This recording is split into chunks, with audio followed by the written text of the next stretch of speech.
హైదరాబాద్ లో వాన దంచి కొట్టింది. ఒక్కసారిగా వాతావరణం మారిపోయి పలు ప్రాంతాల్లో భారీ వర్షం కురిసింది. జూబ్లీ హిల్స్, బంజారా హిల్స్ లో కుండపోత వర్షం పడింది. రాజేంద్ర నగర్, అత్తాపూర్, గోల్కొండ, నానక్రామ్గూడ, మాదాపూర్ ప్రాంతాల్లో వర్షం పడింది.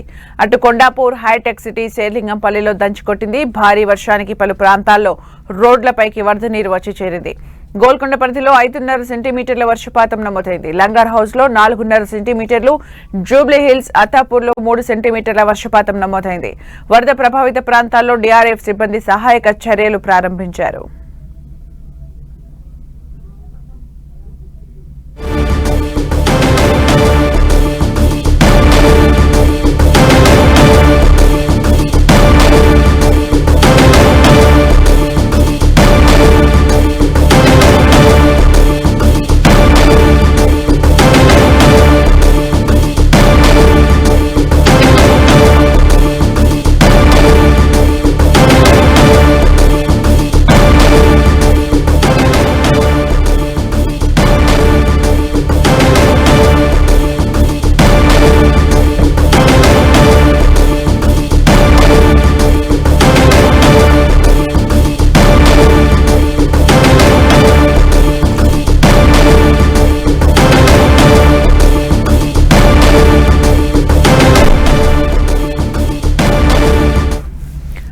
హైదరాబాద్ వ్యాప్తంగా వర్షం పడింది. ఇక మనకు అప్డేట్స్ అందించడానికి అశోక్ నగర్ నుంచి రాముడు, అలాగే ట్యాంక్బండ్ నుంచి కిరణ్ లైవ్ లో సిద్ధంగా ఉన్నారు. ముందుగా అశోక్ నగర్ లో పరిస్థితి కనుక్కుందాం. రాముడు, అశోక్ నగర్ లో పరిస్థితి ఎలా ఉంది?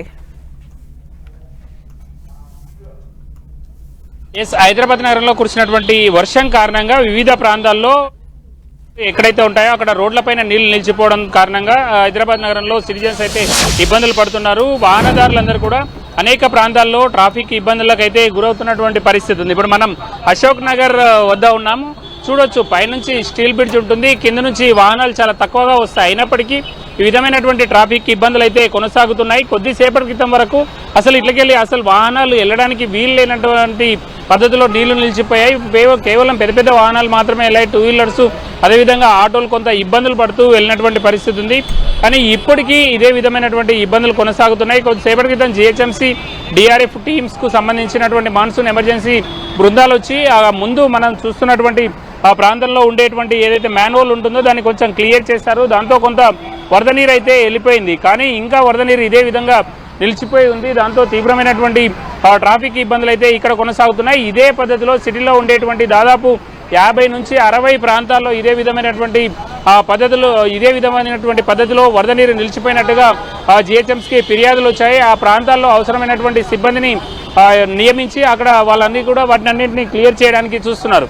ముఖ్యంగా జిహెచ్ఎంసీ మాన్సూన్ టీంలతో పాటు ప్రత్యేకంగా డిఆర్ఎఫ్ టీంలు ఉన్నాయి. అనేక ప్రాంతాల్లో ఈదురుగాళ్ల కారణంగా చెట్లు కూలిపోయాయి. అదేవిధంగా మధురానగర్లో విద్యుత్ స్తంభాలు కూడా విరిగి పడిపోయినటువంటి పరిస్థితి ఉంది. వాటన్నిటినీ కూడా జిహెచ్ఎంసీ అదేవిధంగా విద్యుత్ శాఖలకు సంబంధించినటువంటి అధికారులు క్లియర్ చేస్తున్నారు. ఫుట్పాత్ పైన వెళ్ళేటువంటి వాళ్ళందరూ కూడా ఈ నీళ్ల కారణంగా కొంత ఇబ్బందులు పడుతున్నారు. రోడ్లపైన వెళ్ళిపోతున్నటువంటి పరిస్థితి, ఫుట్పాత్కు రావడానికి వీలు లేకుండా ఉంది. అంటే ఇటు పాదాచారులు కానీ అదేవిధంగా వాహనదారులు కానీ ఇద్దరు కూడా ఇబ్బందులు పడుతున్నటువంటి పరిస్థితి అయితే సిటీలోని అనేక ప్రాంతాల్లో, లోతట్టు ప్రాంతాల్లో ఎక్కడైతే రోడ్లపైన వాటర్ స్టాగ్నేషన్ అయిందో ఆ ప్రాంతాల్లో మనకు కనిపిస్తుంది. ముఖ్యంగా మనం చెప్పుకోవాల్సి వస్తే ఇటు అంటే వర్షం కారణంగా వచ్చినటువంటి వరదతో పాటు అనేక ప్రాంతాల్లో చెట్లు ఇరిగిపడడం కారణంగా కూడా ఇబ్బందులు తలెత్తాయి. మరొక వైపు ఈ సమస్యలు చాలా తీవ్రంగా ఉండడంతో జిహెచ్ఎంసీ ఉన్నతాధికారులను ఇన్ఛార్జ్ మంత్రి, హైదరాబాద్ జిల్లా ఇన్ఛార్జ్ మంత్రి పొన్నం ప్రభాకర్ అలర్ట్ చేశారు. క్షేత్రస్థాయిలో సిబ్బందిని అందరినీ కూడా డిప్లాయ్ చేయాలి, ఆ పరిస్థితులన్నింటినీ పర్యవేక్షించాలని కూడా ఆదేశాలు జారీ చేయడం జరిగింది. ముఖ్యంగా ఎక్కడైతే వరద నీరు నిలిచిపోయి ఉంటుందో అక్కడ వాటర్ స్టాగ్నేషన్ పాయింట్ల వద్ద అక్కడ ఉండేటువంటి స్టాటిస్టిక్ టీమ్స్ ఏవైతే ఉంటాయో వాటిని ఇమ్మీడియట్లీగా అప్రమత్తం చేయాలి. అక్కడే పనులు చేస్తూ ఉండే విధంగా అవసరమైనటువంటి చర్యలు తీసుకోవాలని అధికారులకు ఆదేశాలు ఇవ్వడం జరిగింది. మనం చూస్తున్నాం జిహెచ్ఎంసీ సిబ్బంది అక్కడే ఉండి మ్యాన్ హోల్స్ను ఓపెన్ చేయడం, ఆ నీళ్ళన్నీ కూడా క్లీన్ అయిపోయిన తర్వాత ఆ మ్యాన్ హోల్స్ను మళ్ళీ మూసేసేటువంటి ప్రయత్నం చేస్తున్నారు. ఆ విధంగా జిహెచ్ఎంసీలో ఎక్కడికక్కడ స్టాటిస్టిక్ టీమ్స్ ఉన్నాయి.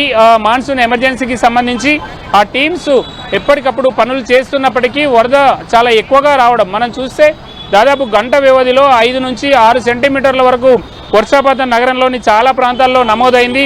కొన్ని ప్రాంతాల్లో 3-4 సెంటీమీటర్ల వరకు వర్షపాతం నమోదైనటువంటి కారణంగా వరద నీరు ఈ విధంగా రోడ్లపై నిలిచిపోయింది. అదే గంట వ్యవధిలో కేవలం 2 సెంటీమీటర్ల వర్షపాతం నమోదైతే మాత్రం ఇబ్బందులు తక్కువగా ఉంటాయి.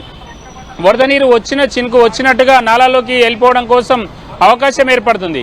కానీ అలాంటి పరిస్థితులు లేవు. కొన్ని ప్రాంతాల్లో సరైనటువంటి పద్ధతిలో నాలా వ్యవస్థ లేదు. మనం చూడొచ్చు ఫుట్పాత్ పైన ఉండేటువంటి ఫుట్పాత్ పైన ఈ విధమైనటువంటి మ్యాన్ హోల్ను ఏర్పాటు చేశారు. అంటే దాదాపు ఇంతవరకు కొద్దిసేపటి క్రితం అయితే ఇప్పటికంటే పైకి నీళ్ళు వచ్చాయి, ఆ తర్వాత నీళ్లు వెళ్ళిపోయినటువంటి పరిస్థితి. కానీ ఇప్పుడు ఉండేటువంటి వరద నీరు ఏదైతే ఉందో ఈ నీరు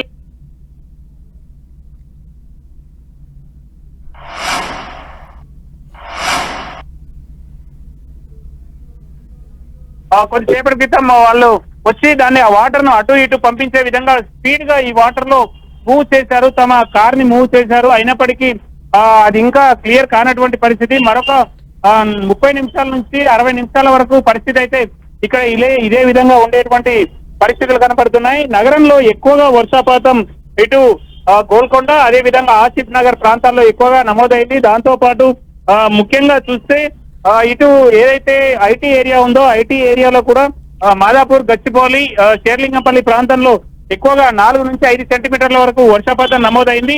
మరికొద్దిసేపు ఇదే విధమైనటువంటి పరిస్థితి ఉండొచ్చు. సిటీలో కొన్ని ప్రాంతాల్లో అయితే ఎక్కువ వర్షం కురుస్తుంది, మరికొన్ని ప్రాంతాల్లో అయితే కొంచెం తేలిక పడిందని చెప్పుకోవచ్చు. ఎక్కువగా సిటీ మొత్తం కూడా ఇప్పుడు సిటీ హైదరాబాద్ సిటీ ఏదైతే ఉందో ఆ హైదరాబాద్ సిటీలో అయితే కొంచెం వర్షపాతం తక్కువగా ఉంది. మనం ఇక్కడ చూసేటువంటి ప్రయత్నం చూడొచ్చు. హైదరాబాద్ ఏ ప్రాంతాల్లో అయితే 30 సర్కిల్ ఉన్నాయో ఆ సర్కిళ్ల పరిధిలో కేవలం కొద్ది ప్రాంతాల్లో ఒక్క ప్రాంతంలో మాత్రమే వర్షం కురిసేటువంటి అవకాశం ఉంది. అల్వాలు అదే విధంగా కంటోన్మెంట్, మల్కాజ్గిరి ప్రాంతంలో కొద్ది మాత్రమే వర్షం ఉంది. ఇదే పరిస్థితి కొనసాగితే చివరి వరకు ఎలాంటి ఇబ్బంది ఉండదు. కానీ మళ్ళీ వర్షం వస్తే మాత్రం తీవ్రమైనటువంటి ఇబ్బందులు అయితే సిటీ వచ్చేటువంటి అవకాశం ఉంది. ముఖ్యంగా గ్రేటర్ హైదరాబాద్ పరిధిలో 2 సెంటీమీటర్ల కంటే గంట వ్యవధిలో ఎక్కువ వర్షపాతం నమోదైందంటే మాత్రం ఇప్పుడు మనం ఏదైతే సెక్రటరియట్ దగ్గర కుంటను కల్పించేలా రోడ్డుపై నీళ్లు నిలిచిపోయినటువంటి పరిస్థితిని చూసామో, అదేవిధంగా రాజ్భవన్ ఇతర ప్రాంతాల్లో ఖైరతాబాద్ ప్రాంతాల్లో ఏ విధంగా నీరు నిలిచిపోయా అదే విధంగా అనేక ప్రాంతాల్లో నీరు నిలిచిపోయేటువంటి అవకాశం అయితే నగరంలోని వివిధ ప్రాంతాల్లో మనకు కనిపిస్తుంటుంది. రైట్, థ్యాంక్ యూ రాముడు ఫర్ ద అప్డేట్స్. మొత్తానికి అశోక్ నగర్ లో ప్రస్తుతం పరిస్థితి ఎలా ఉంది అంటే 20 నిమిషాలు పడిన వర్షానికి పరిస్థితి అలా కనిపిస్తుందని అప్పటికే డిఆర్ఎఫ్ సిబ్బంది అక్కడికి వచ్చి మ్యాన్ హోల్స్ లో నుంచి వాటర్ ని పంపించే ప్రయత్నం చేశారు. తర్వాత వెంటనే వాటిని క్లోజ్ చేసిన పరిస్థితిని కూడా చూసాం. మనం ఇప్పుడు ట్యాంక్ బండ్ దగ్గరికి వెళ్దాం. ట్యాంక్ బండ్ దగ్గర పరిస్థితిని వివరించడానికి కిరణ్ లైవ్ లో సిద్ధంగా ఉన్నారు. కిరణ్, ట్యాంక్ బండ్ దగ్గర పరిస్థితి ఎలా ఉంది? కొద్దిసేపటి క్రితం కురిసిన వర్షానికైతే నగరంలో చాలా చోట్ల వరద నీరు చేరుకున్న పరిస్థితి కనిపిస్తుంది. ఈ రోజు సెలవు దినం కావడంతో కొంత ట్రాఫిక్ రద్దీ అయితే ఎక్కడా కనిపించట్లేదు. సుమారుగా 30 నిమిషాల పైగా భారీ వర్షం పడింది. అన్ని సర్కిల్లో కూడా సుమారుగా 3 నుంచి 4-5 సెంటీమీటర్ల పైగా వర్షపాతం నమోదైనట్టుగా మనకైతే సమాచారం అందుతుంది. ఇక ఒక్కసారిగా మధ్యాహ్నం వాతావరణం మారిపోవడం, భారీ వర్షం పడడంతో కొంత వాతావరణం అంతా చల్లబడినట్టుగా మనం చెప్పుకోవాల్సి ఉంటుంది. ప్రస్తుతానికి నేను ట్యాంక్ బండ్ పరిసర వద్ద ఉన్నాను. చూసుకోవచ్చు, సహజంగానే ఈ ప్రాంతము సాయంత్రం వేళ రద్దీగా ఉంటుంది. కొంత సెలవు దినం కావడంతో కూడా కొంత రద్దీ తగ్గినట్టుగా చెప్పుకోవాల్సి ఉంటుంది. వాహనాల రాకపోకలు కొంత తక్కువ ఉన్నాయి. వీటితో పాటు చాలా చోట్ల కూడా వరద నీరు చేరుకున్న పరిస్థితి కనిపిస్తుంది. ఇక వీటితో పాటు మరొక 1-2 గంటల పాటు హైదరాబాద్ లోని జీహెచ్ఎంసీ లిమిట్స్ తో పాటు చుట్టుపక్కల ప్రాంతాల్లో కూడా మోస్తారు వర్షం పడే అవకాశం ఉన్నట్టుగా ఇప్పటికే హైదరాబాద్ వాతావరణ శాఖ అధికారులు హెచ్చరికలు జారీ చేశారు. రికార్డు స్థాయిలో ఈసారి గోల్కొండ పరిసర ప్రాంతాల్లో కూడా 4 నుంచి 5 సెంటీమీటర్ల పైగా వర్షపాతం పడినట్టుగా మనకైతే తెలుస్తుంది. ఇక ఐటీ కారిడార్లో కూడా కొంత వర్షపాతం అరగంటలోనే చాలా అధికంగా నమోదైనట్టుగా మనం చెప్పుకోవాల్సి ఉంటుంది. ఇక ఈరోజు సెలవు దినం కావడంతో కొంత వరద నీరు రోడ్ల మీదకి చేరుకున్నా కూడా ఎక్కడ ఎలాంటి ఇబ్బందికర పరిస్థితులు ఏర్పడలేదు. సాధారణ రోజుల్లో అయితే చిన్నపాటి వర్షం పడితేనే రోడ్లన్నీ కూడా తటాకాలు తలపిస్తున్న పరిస్థితి కనిపిస్తుంది. ప్రస్తుతానికైతే నగరంలో సుమారుగా 30 నుంచి 40 నిమిషాల మధ్యలో కొంత భారీ వర్షం పడింది.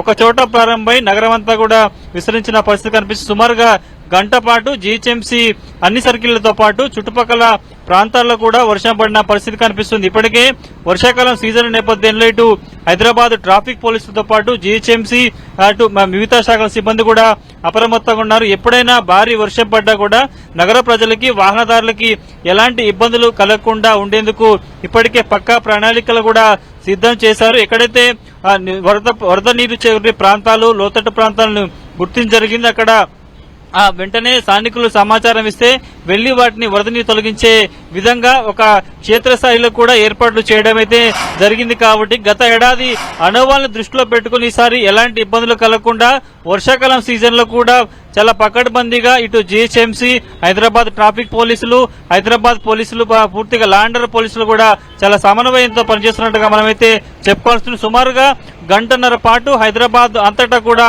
మోస్తారు నుంచి భారీ వర్షం పడింది. రాత్రి కూడా అక్కడక్కడ ఇటు మోస్తారు నుంచి కొంత చిరుజల్లుతో కూడిన వర్షం పడే అవకాశం ఉన్నట్టుగా హైదరాబాద్ వాతావరణ శాఖ అధికారులు చెప్పారు. ఎందుకంటే ఈసారి గత ఏడాది పోల్చుకుంటే ఈసారి ముందుగా ఇటు నైరుతి రుతుపవనాలు కూడా ఇటు తెలంగాణకి చేరుకున్న పరిస్థితి కనిపిస్తుంది. ఇప్పటికే విస్తారంగా నైరుతి రుతుపవనాలు కూడా చురుగ్గా కదులుతున్నాయి. తెలంగాణ అంతటా కూడా విస్తరించిన నేపథ్యంలో మరొక 4 రోజుల పాటు హైదరాబాద్, మేడ్చల్, రంగారెడ్డి జిల్లాలతో పాటు తెలంగాణ అంతటా మోస్తారు నుంచి భారీ వర్షాలు కురిసే అవకాశం ఉన్నట్టుగా హెచ్చరికలు జారీ చేసిన నేపథ్యంలో ముఖ్యంగా హైదరాబాద్ జీహెచ్ఎంసీ మీద చాలా ఫోకస్ పెట్టినట్టుగా చెప్పుకోవాల్సి ఉంటుంది. ఎందుకంటే గత అనుభవాలను దృష్టిలో పెట్టుకుని ఈసారి అలాంటి పరిణామాలు ఉత్పన్నం కాకుండా ఉండేందుకు ఈసారి అటు ఉన్నత స్థాయి అధికారులు కూడా చాలా ఫోకస్ పెట్టినట్టుగా. ఎందుకంటే గత 2 ఏళ్ల క్రితం వరద బీభత్సం సృష్టించిన నేపథ్యంలో అలాంటి పరిణామాలు పునరావృతం కాకుండా ఎక్కడైనా లోతట్టు ప్రాంతాల్లో వరద నీరు చేరుకుంటే వెంటనే అక్కడ వరద నీరు తొలగించే విధంగా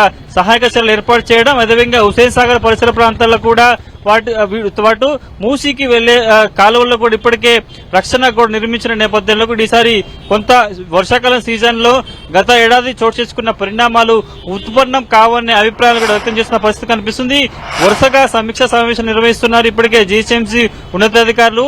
ఎప్పుడైనా వర్షం పడినా కూడా అందుబాటులో ఉండే విధంగా అన్ని శాఖలకు సంబంధించిన అధికారులకు కూడా మౌఖిక ఆదేశాలు జారీ చేసిన నేపథ్యంలో వర్షం పడుతున్న పరిస్థితులు ఉంటే గానీ పూర్తి స్థాయిలో నగర ప్రజలను అప్రమత్తం చేస్తూ వరద పరిసర ప్రాంతాల్లో కూడా అప్రమత్తంగా ఉండేగా అక్కడి నుంచి వరద నీరు తొలగించి సహాయక చర్యలు ఏర్పాటు చేసే విధంగా ఈసారి కొంత జీహెచ్ఎంసీతో పాటు వివిధ శాఖల అధికారులు కూడా చాలా ప్రత్యేక చర్యలు తీసుకున్నట్టుగా మనం చెప్పుకోవాల్సి ఉంటుంది. ప్రస్తుతానికైతే ఈ రోజు మధ్యాహ్నం కురిసిన వర్షానికి చాలా చోట్ల కూడా కొంత వరద నీరు చేరుకున్న పరిస్థితి కనిపిస్తుంది. అధికంగా ఒక 20 నిమిషాల కురిసిన వర్షానికి 5-6 సెంటీమీటర్ల పైగా వర్షపాతం నమోదైనట్టుగా మనకైతే ఇటు హైదరాబాద్ వాతావరణ శాఖ అధికారుల నుంచి కూడా సమాచారం ఉంటుంది. ప్రస్తుతానికైతే మధ్యాహ్నం కురిసిన వర్షానికి ఈ రోజు సెలవు దినం కావడంతో కూడా చాలా కొంత ట్రాఫిక్ రద్దీ ఎక్కడా కూడా ఎలాంటి అవాంతరాలు చోటు చేసుకోలేదు. కేవలం కొన్ని ప్రధాన కూడళ్ల వద్ద మాత్రమే కొంత ట్రాఫిక్ రద్దీ అయితే కనిపిస్తుంది. సుమిత్ర, అంటే కిరణ్, అంటే వర్షాల కోసం అందరూ ఎదురు చూసిన పరిస్థితి, ఈసారి ఎండల తీవ్రతను తట్టుకోలేక వర్షాల కోసం ఎదురు చూసిన పరిస్థితి. నైరుతి రుతుపవనాలు తొందరగా వచ్చినప్పటికీ ఇప్పుడు నమోదైన వర్షం అంటే ఈ రోజు కురిసిన వర్షం అయితే నిజానికి వర్షాకాలంతో కంపేర్ చేయాల్సినంత వర్షం కూడా కాదు. అయినా కానీ హైదరాబాద్ లో ఇలాంటి పరిస్థితి కనిపిస్తోంది. గత అనుభవాల దృష్ట్యా అధికారులు ఎలాంటి ముందస్తు చర్యలు తీసుకునే అవకాశం కనిపిస్తోంది? సుమిత్ర, ఈసారి కొంత భిన్నమైన వాతావరణం మనకి చోటు చేసినట్టుగా మనం చెప్పుకోవాల్సి ఉంటుంది. ఎండాకాలంలో చాలా రికార్డు స్థాయిలో ఉష్ణోగ్రతలు నమోదైన పరిస్థితి కనిపిస్తుంది. అంతే స్థాయిలో కూడా ఈసారి నైరుతి రుతుపవనాలు ఆగమన సమయంలో కూడా చాలా చోట్ల రికార్డు స్థాయిలో వర్షపాతం నమోదైంది. గత ఏడాదితో పోల్చుకుంటే ఈసారి సాధారణ కంటే ఎక్కువ వర్షపాతం నమోదయ్యే అవకాశం ఉన్నట్టుగా ఇప్పటికే వాతావరణ శాఖ హెచ్చరికలు జారీ చేసిన పరిస్థితి కనిపిస్తుంది. ఎందుకంటే సాధారణంగా తెలంగాణలో వివిధ జిల్లాలతో పోల్చుకుంటే హైదరాబాద్ జీహెచ్ఎంసీలో వానాకాలం సీజన్ లో కూడా కొంత తీవ్ర ఇబ్బందులు కల పరిస్థితులు ఏర్పడుతున్న పరిస్థితి కనిపిస్తుంది. గడిచిన 3 ఏళ్లలో కూడా చాలా అనేక పరిస్థితులు మనం చూశాం. కాబట్టి అవి పునరావృతం కాకుండా ఉండేందుకు ఈసారి తెలంగాణ ప్రభుత్వం చాలా పకడ్బందీ చర్యలు తీసుకున్నట్టుగా మనం చెప్పాల్సి ఉంటుంది. ముఖ్యంగా జీహెచ్ఎంసీ పరిధిలో చాలా ఫోకస్ పెట్టింది. లోతట్టు ప్రాంతాలను గుర్తించడం, ఇప్పటికి డ్రైనేజ్ ఎక్కడైతే మరమ్మతులు చోటు చేసుకుంటున్నాయో వాటితో పాటు పూడికితీత పనులు కూడా చాలా వేగవంతం చేసినట్టుగా చెప్పుకోవాల్సి ఉంటుంది. ముఖ్యంగా మూసీ తో పాటు హుసేన్ సాగర్ పరిసర ప్రాంతాల్లో కూడా రక్షణ గోడలు నిర్మించిన నేపథ్యంలో కూడా కొంత ఈసారి వానాకాలం సీజన్ లో ఎలాంటి పరిణామాలు ఉత్పన్నమైనా కూడా రికార్డు స్థాయిలో వర్షపాతం నమోదైనా కూడా వాటిని తట్టుకునే విధంగా జీహెచ్ఎంసీ చాలా పకడ్బందీగా చర్యలు చేపినట్టుగా మనమైతే చెప్పుకోవాల్సి ఉంటుంది. గత అనుభవం దృష్టిలో పెట్టుకుని ఈసారి కొత్తగా కొలువు తీరిన ప్రభుత్వం కూడా జీహెచ్ఎంసీ మీద చాలా ఫోకస్ పెట్టినట్టుగా మనం చెప్పుకోవాల్సి ఉంటుంది. గత అనుభవం దృష్టిలో పెట్టుకుని కూడా ముందస్తుగా ఇప్పటికే పలుమార్లు ఉన్నతాధికారులతో రివ్యూలు చేసి కూడా వానాకాలం సీజన్ లో ఎదురయ్యే పరిణామాలు వాటి సంబంధించి ఉత్పన్నమయ్యే సమస్యలను కూడా పరిష్కరించే విధంగా చాలా పకడ్బందీగా ఏర్పాటు చేసినట్టు చెప్పాల్సి ఉంటుంది. గత ఏడాదితో పోల్చుకుంటే ఈసారి కూడా సాధారణం కంటే ఎక్కువ వర్షపాతం నమోదయ్యే అవకాశం ఉన్నట్టుగా వాతావరణ శాఖలు చెప్తున్న నేపథ్యంలో కొంత సంతోషించదగ్గ పరిణామం కాబట్టి ముఖ్యంగా జీహెచ్ఎంసీ పరిధిలో లోతట్టు ప్రాంతాలు చాలా ఎక్కువగా ఉంటాయి. చిన్నపాటి వర్షం పడ్డా కూడా కొంత అవి అన్ని ఖాళీలన్నీ మునిగిపోయే పరిస్థితి ఉంటుంది కాబట్టి వాటిని గుర్తించి వెంటనే సహాయక చర్యలు చేపట్టే విధంగా ఈసారి జీహెచ్ఎంసీతో పాటు రాష్ట్ర ప్రభుత్వంలోని వివిధ శాఖల అధికారులు కూడా సమన్వయం చేస్తున్నట్టుగా మనం చెప్పుకోవాల్సి ఉంటుంది. Sumitra, thank you Kiran for the update.